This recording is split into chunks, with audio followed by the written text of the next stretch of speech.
Actually, dito sa amin may pinatayong inflatable swimming pool. Medyo malaki to, malawak.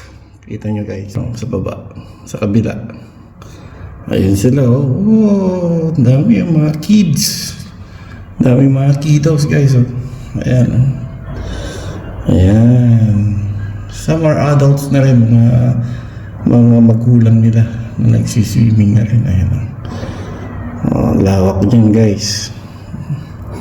Grabe mga kitos, oh. Oh, slide na yan, oh. Oh, yan sila, oh.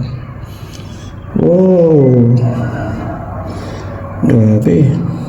Ang lawak. Oh. Yan. So, ayun sila. Yung mga ibang parents naghihintay, mga kids, ayan. Galing.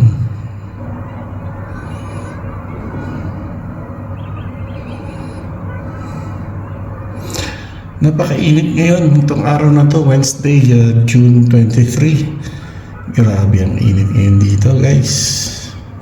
So, yung mga kiddos, enjoy na enjoy sila sa swimming, oh. Siyempre practice na rin sa kanila yan na mag-swimming. Malayo kami kasi sa beach dito, even lake, malayo kami, so medyo patag kami, kaya eto more on the mga inflatable swimming pools yung mga ginagamit nila. Ayan, ayan. Yan, may mga ano din yan, lifeguard na nakatutok. Kaya hindi naman siya malalim, medyo ano lang siya. So makita niyo yung tao doon, ayan. So hanggang siguro ang lagyan lagpas baywang lang. Kaya yung mga kids to, mga slides nila. Oh, di ba? Galing. Inflatable swimming pool. Ang laki niyan guys. Nasa 15th floor kasi ako, nasa taas ako. Kaya medyo ano siya. Makita niya parang ang liit niya, pero actually malaki yan. Siguro estimate natin yan, siguro ano yan, nasa 600 meters. No, actually not 600, mga 200 siguro yan. 200 meters, 1 by 2, 100 by 200 meters siguro. Ayan. Or yeah, ganun na siguro yan. Ang laki niyan, ang lawak. Nasa taas kasi ako eh. Ayan.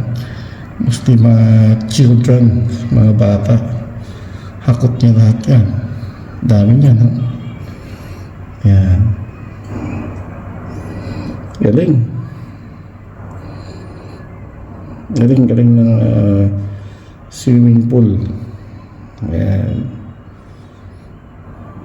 Ayan. Galing. Slide. Ayan. Yun ang inflatable swimming pool, lalo sa mga kiddos guys, kasi malayo kami sa beach kasi nasa middle kami. Ang lake naman, hindi naman pwedeng mag-swimming doon kasi medyo iba yung kulay ng tubig.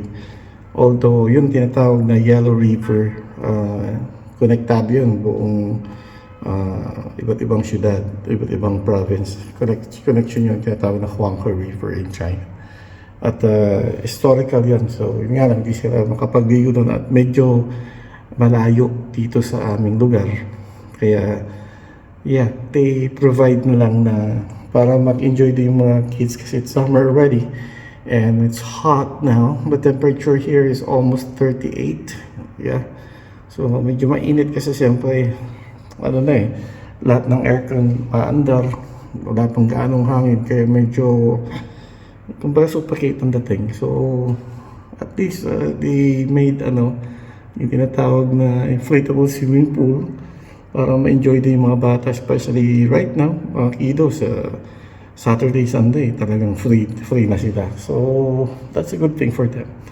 At the same time, practice to how to swim. So, yun ang isang advantage ng swimming pool na ito na ginawa nila para kiddos naman medyo, di ba, may kaalaman sa pagsiswimming.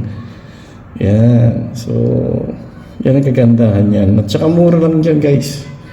Mura lang mga kiddos ang dyan ng entrance. Nung baga sa atin, nasa 30 pesos. 30 pesos lang ang entrance nila dyan. Lahat ng bata o matanda, mass entrance sila. Bata o matanda, almost 30 pesos lang ang entrance dyan. Yan.